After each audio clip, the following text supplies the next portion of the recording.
जगभर साजरी होते माझ्या राजाची जयंती. साऱ्या जगभर साजरी होते माझ्या शिवाची जयंती. साऱ्या जगभर साजरी होते माझ्या राजाची जयंती.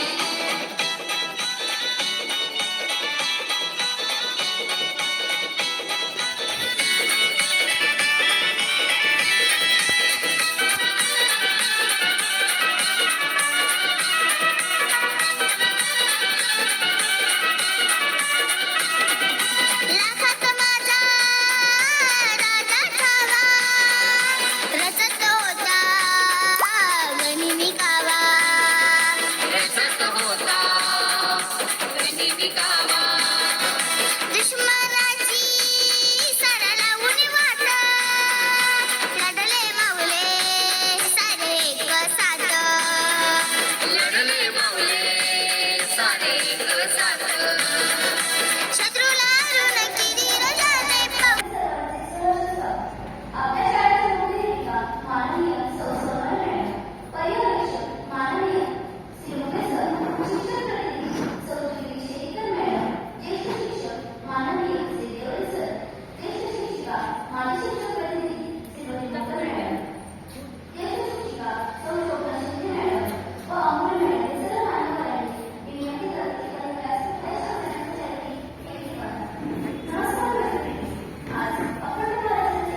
केले मुघलांना हद्दपार. राजे धरतीवरती नातमा शिवाची सर. ज्या जिजाऊपोटी आमचा शिव जन्मला, जो फक्त आणि फक्त संपूर्ण रेतेसाठी लढला. शिकवण त्या शिवाची आज केव्हाही स्फूर्ती देते, कारण त्या एकच वादनाचं नाव प्रत्येकाच्या पोटी येते. जन्म झाला शिवनेरी किल्ल्यावर, तर मरण आलं रायगडावर. महाराजांची कीर्तीच कशी होती की शत्रू घाबरायचे त्यांच्या नजरेवर. अजून काय सांगू या महाराजांबद्दल, कारण ती जिजाऊ थोर होती. जिजाऊच्या पोटी हा रत्न जन्मला जेव्हा शिवाचा इतिहास घडला. कारण एकच हा राजा होता जो सर्व शत्रू समोर लढला. एकच राजा इथे जन्मला, शिवनेरी किल्ल्यावर. एकच राजा इथे जन्मला, शिवनेरी किल्ल्यावर. माझ्या देवाचं नाव गाजलं गडकिल्ल्याच्या दगडावर. माझ्या राजाचं नाव गाजलं गडकिल्ल्याच्या दगडावर. एकच राजा इथे जन्मला, शिवनेरी किल्ल्यावर. माझ्या देवाचं नाव गाजलं गडकिल्ल्याच्या दगडावर. माझ्या राजाचं नाव गाजलं गडकिल्ल्याच्या दगडावर. सुंदर स्वराज्य निर्माण केले तलवारीच्या धारेवर, तलवारीच्या धारेवर. रयतेसाठी पार झेलले आपल्या निधड्या छातीवर, आपल्या निधड्या छातीवर. प्राणपणाने लढले मावळे भरोसा राजावर. प्राणपणाने लढले मावळे भरोसा राजावर. माझ्या देवाचं नाव गाजलं गडकिल्ल्याच्या दगडावर. माझ्या राजाचं नाव गाजलं गडकिल्ल्याच्या दगडावर. आठवण येते मला मनातून भगवा झेंडा दिसल्यावर. आठवण येते मला मनातून भगवा झेंडा दिसल्यावर, भगवा झेंडा दिसल्यावर.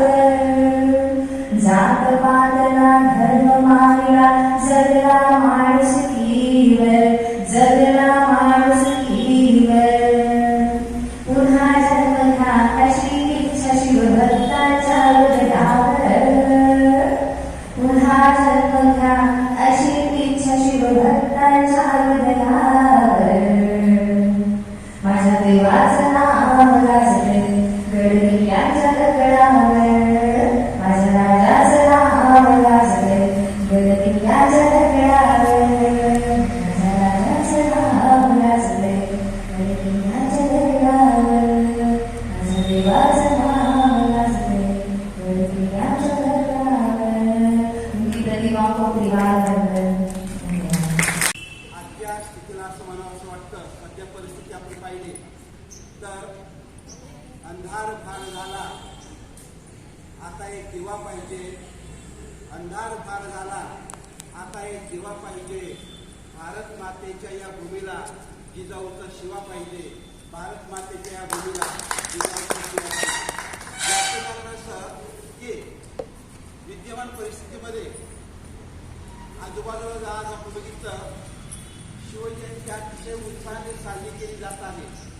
परंतु ही शिवजयंती साजरी करण्यापेक्षा वाचून साजरी केली पाहिजे. याचं कारण असं छत्रपती शिवाजी महाराज यांचं चरित्र ही एक प्रेरणा आहे. एवढंच नव्हे, आचार विचार आणि पावित्र्याने श्रीमंत असलेला राजा म्हणजे छत्रपती शिवाजी महाराज होय असं म्हटलं तर वावगं ठरणार नाही. एवढंच नाही, प्रेरणा, ज्योती, स्फूर्ती आणि प्रकाश याचं मूर्तिमंत प्रतीक म्हणजे छत्रपती शिवाजीराजे. छत्रपती शिवाजी राजांनी या भूमीवर फक्त किल्ले मिळवले असं नाही, तर शिवाजी महाराजांचं चरित्र जर आपण पाहिलं, शिवचरित्र, तर आपल्याला प्रत्येकाला जीवन जगण्याची प्रेरणा या ठिकाणी मिळते. प्रतिकूल परिस्थितीवर मात कशी करावी याचं आदर्श उदाहरण म्हणजे छत्रपती शिवाजी महाराज होय. बऱ्याच वेळेस जीवनामध्ये जर काही तडजोड करावी लागली तर ती शिवाजी महाराजांनी केली. मिर्झा राजे जयसिंग यांच्याबरोबर तह करत असताना त्या ठिकाणी 23 किल्ले द्यावे लागले. अशा वेळेस त्यांनी ते दिले. म्हणजे सांगायचं तात्पर्य, जीवनामध्ये कोणताही विजय हा अंतिम नसतो आणि कोणताही पराभव हा अंतिम नसतो. शिवाजी महाराजांच्या जीवनामध्ये वेगवेगळ्या प्रकारचे प्रसंग घडले. हे तुम्हाला आम्हाला सर्वांना ज्ञात आहे, तर सर्व या ठिकाणी ज्ञानी गुरुजन वर्ग आहे. परंतु त्याच्या त्यात महिलांचा सन्मान राखणारा राजा म्हणून छत्रपती शिवाजी महाराजांकडे या ठिकाणी बघितलं जातं. महिलांना सन्मान या ठिकाणी दिलेला आहे. राजाच्या पाटलाचं त्या ठिकाणी काय केलं हे सर्वांना आपल्याला माहिती आहे. थोडक्यात या भारत भूमीला एक संस्कृती आहे. अलीकडे आपण अतिशय अभिमानाने म्हणतो की आपण अमेरिकेत गेलं पाहिजे, जर्मनीत गेलं पाहिजे, रशियात गेलं पाहिजे.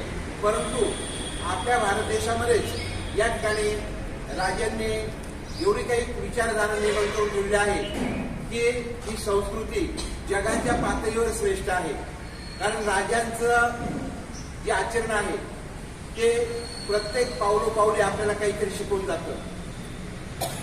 पाण्याची बचत कशी करावी, जलदुर्ग कसे बांधावे याचं उदाहरण किल्ल्यावर राजांनी आपल्याला त्या ठिकाणी दिलं आहे. किल्ल्यावर पाण्याचं नियोजन जे केलं आहे हे आपल्याला बरंच काही शिकवून जातं. सांगायचं तात्पर्य, आता शहरामध्ये जर कालांतराने गंगापूर धरणात जर पाणी नाही राहिलं तर आपल्या पुढे पर्याय नाहीये. परंतु एवढ्या मोठ्या किल्ल्यावर पाण्याचं नियोजन कसं करावं याचं आदर्श उदाहरण राजांकडून आपल्याला शिकायला मिळतं. एवढंच नाही, सध्या छत्रपती शिवाजी महाराजांचं फक्त नाव घेतलं जातं. नाव घेतलं तरी राज्य स्थापन होतं. ही पावर छत्रपती शिवाजी महाराजांच्या फक्त नावात आहे. एवढंच नाही, तर कर्मवीर भाऊराव पाटील यांनी रयत शिक्षण संस्थेची स्थापना केली, की जी राज्यामध्ये 1 नंबर शिक्षण संस्था आहे. त्यावेळेस त्यांनी 1-1 रुपया गोळा केला. एक व्यापारी होता, त्या व्यापाऱ्याने सांगितलं की गोरगरिबांची मुलं शिकण्यासाठी तुम्ही शिक्षण संस्था स्थापन करीत आहात, तर तुम्हाला 1 लाख रुपयाची देणगी मी देतो. परंतु कर्मवीर भाऊराव पाटलांना त्यांनी असं सांगितलं की माझ्या वडिलांचं नाव या विद्यालयाला द्या. परंतु त्या विद्यालयाला कर्मवीर भाऊराव पाटलांनी छत्रपती शिवाजी महाराज विद्यालय हे नाव दिलं होतं. आणि मग कर्मवीर भाऊराव पाटलांनी तो 1 लाखाचा चेक व्यापाऱ्याला परत केला. त्यांनी सांगितलं कर्मवीरांनी की माझ्या वडिलांचं नाव मी बदलू शकतो, पण छत्रपती शिवाजी महाराजांचं नाव बदलू शकत नाही. म्हणजे ही निष्ठा होती. आणि सर्वात महत्त्वाचं म्हणजे की बघा, आज आपण शिक्षण संस्थेमध्ये काम करतो.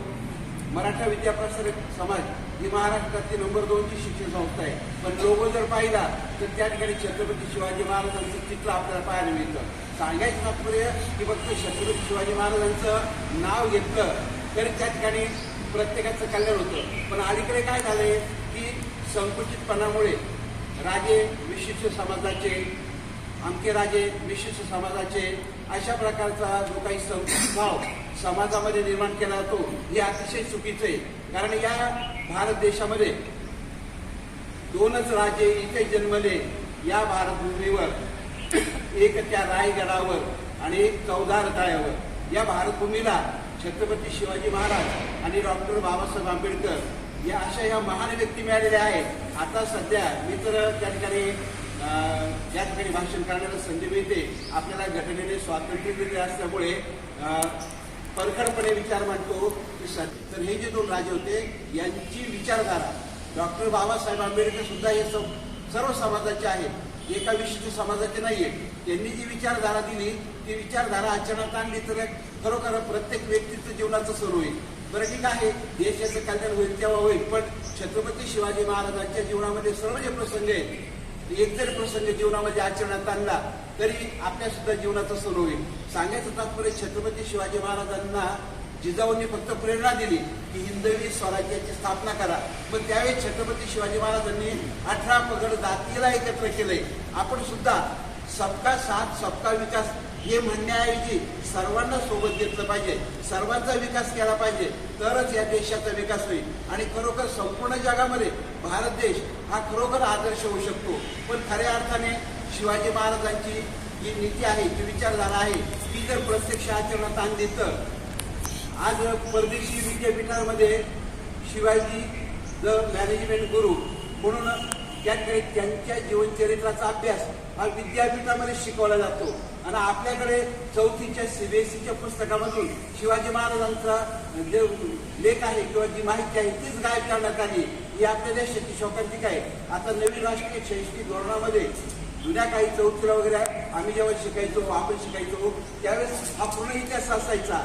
ही म्हणजे इतिहास म्हणजे आपली प्रेरणा आहे आणि ही प्रेरणा म्हणजे शिवाजी महाराजांच्या जीवनातला प्रत्येक प्रसंग प्रत्येक व्यक्तीच्या जीवनाला आकार देऊन जातो.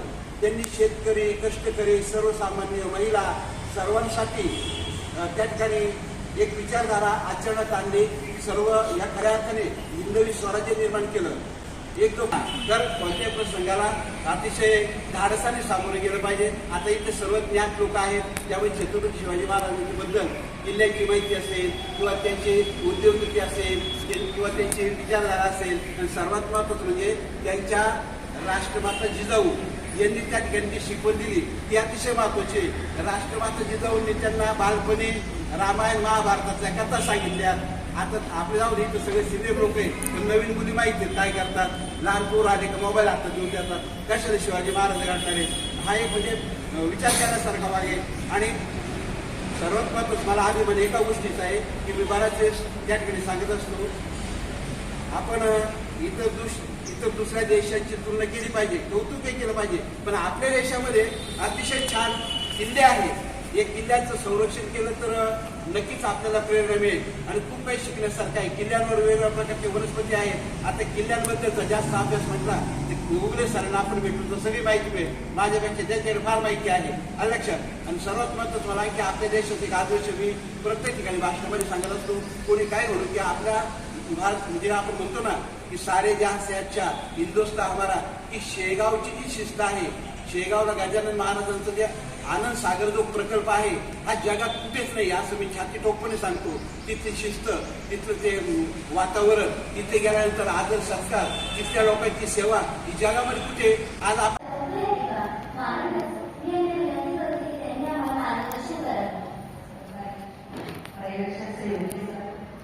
सर्व ज्येष्ठ शिक्षिका, सहकारी शिक्षिका, बंधू आणि भगिनी, आज शिवजयंतीसारखं वातावरणात आपण निर्माण केलेलं आहे. परंतु शिवजयंती आज नसून 19 तारखेला आहे.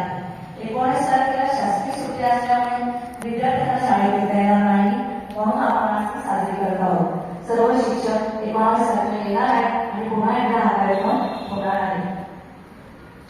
आताच मी बघितलं मुलींनी सुंदर सुंदर भाषणं दिली, त्याच्यानंतर गोडकेवाडी छान गायन केलं. त्याचप्रमाणे आज जी सजावट स्टेजवर दिसते आहे ती सजावट किल्ला, महाराजांची मूर्ती हे पवारबाईंनी आणलं.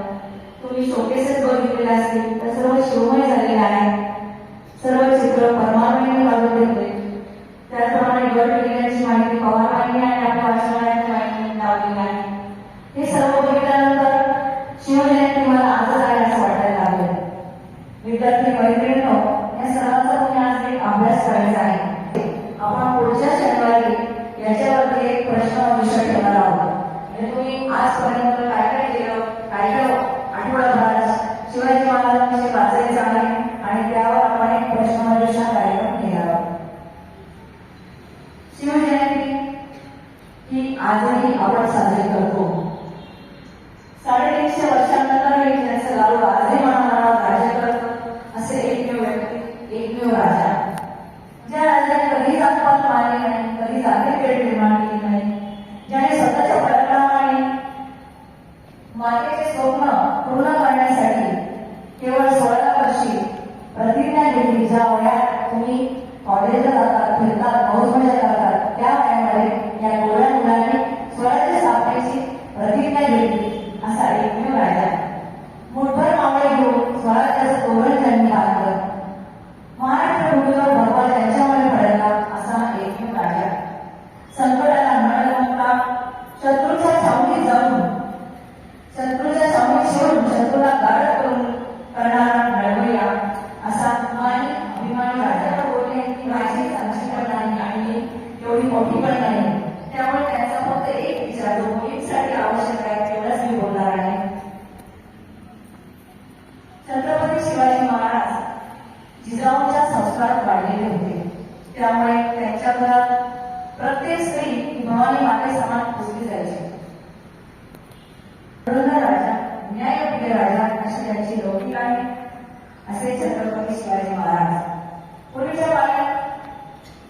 ती सून राजांच्या दरबारी आणली.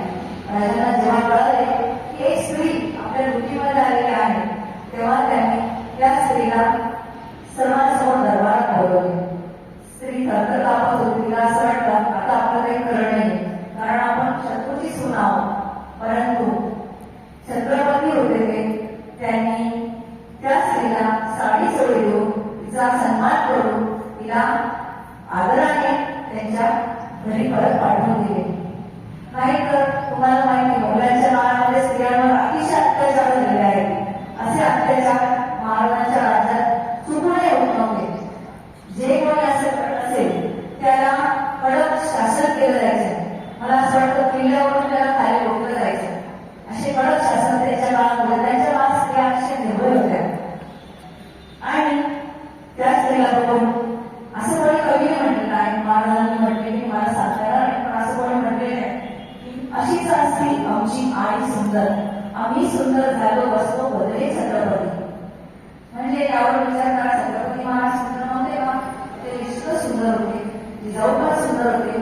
केवळ दिसण्यात सुंदर नव्हते, तर विचारांनी आचारांनी सुद्धा सुंदर होते. त्यानंतर शाहिस्ते खान सुरू. मला असं वाटतं 4थी पर्यंतचा इतिहास तुम्हाला आता होता की मला माहित नाही, पण आम्ही जो इतिहास शिकलो 4थी पर्यंतचा, तोच इतिहास मला खूप आवडायचा की ज्याच्यामध्ये छत्रपती शिवाजी महाराजांचं पूर्ण पुस्तक आहे. त्या पुस्तकामध्येच एक गोष्ट आहे, शाहिस्ते खानावरची स्वारी. पुस्तक आपल्या वाचनात आहे, ते वाचा. मी फक्त त्याचा थोडक्यात सांगेन तुम्हाला. शाहिस्ते खान ही गोष्ट ज्यावेळेस लालमहाराज शिवाजी महाराज रात्रीच्या वेळेस शिरले, त्यावेळेस शाहिस्ते खान बेसावत होता. कोणीतरी ओरडलं शोभा आया, शोभा आया म्हणून सगळी पळापळ धावाला झाली. शाहिस्ते खान खिडकीतून उडी मारून पडणार, पण खिडकीच्या मजावर त्याने बोट ठेवले असता की महाराजांनी त्याच्यावर वार केला, तर तो वार चुकला आणि त्याच्या बोटावर गेला. म्हणजे त्यावेळेस म्हटलं जायचं की जीवावर जे बोटावर निभावलं हे शाहिस्ते खानाच्या बाबतीत लागू पडलं. आणि अशा वेळेस खूप धावधाव झाली. त्यांच्या सगळ्या स्त्रिया सैरावळ्या पळायला लागल्या. शाहिस्ते खानाची बहीण एका पिंपात लपून बसली होती. सगळीकडे सगळं शांत झाल्यानंतर ती कुठे गेली म्हणून शोधाशोध झाली. कोणीतरी म्हटलं शोभाने तिला पळवलं. शाहिस्ते खान हा महाराजांचा शत्रू होता, पण तो काय म्हणाला म्हणजे ऐका, शोभत पास गई ना तो कुछ नाही होगा. म्हणजे शिवाजी महाराजांकडे ती गेली आहे, तिला काहीच होणार नाही, ती सुरक्षित राहील आणि परत येईल. शत्रूलाही त्यांच्यावर विश्वास ठेवावा असं वाटतं. असा एकमेव राज्यामध्ये छत्रपती होते, कारण त्यांच्यावर जिजाऊंचे उच्च संस्कार होते. आई बहिणी या मातेप्रमाणे मानणाऱ्या जगातील एकमेव राजा म्हणजे छत्रपती होते. महाराजांचा आजकाल बघतो आपण, झेंडे लावून फिरतात, रिक्षांना, गाड्यांना जगदंब म्हणून पाठीवरचे ध्वनी घालून फिरतात आणि कोणीतरी जाऊन काहीतरी वेगळे उद्योग करतात. छत्रपती महाराजांनी हे कधी उद्योग केले नव्हते. छत्रपतींचा एक जरी कोणी या लोकांनी कोणी घेतला तर मला असं वाटतं त्यांना खऱ्या अर्थाने आदराने घेतले असते. त्यांच्याविषयी मला एवढंच म्हणावं असं वाटेल, झाले बघू होतील बघू, पण या समान राजा पुन्हा होणे नाही, पुन्हा होणे नाही. जय हिंद, जय महाराज, जय शिवा, जय शिवाजी, जय भवानी, धन्यवाद.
किंवा दिव्यांग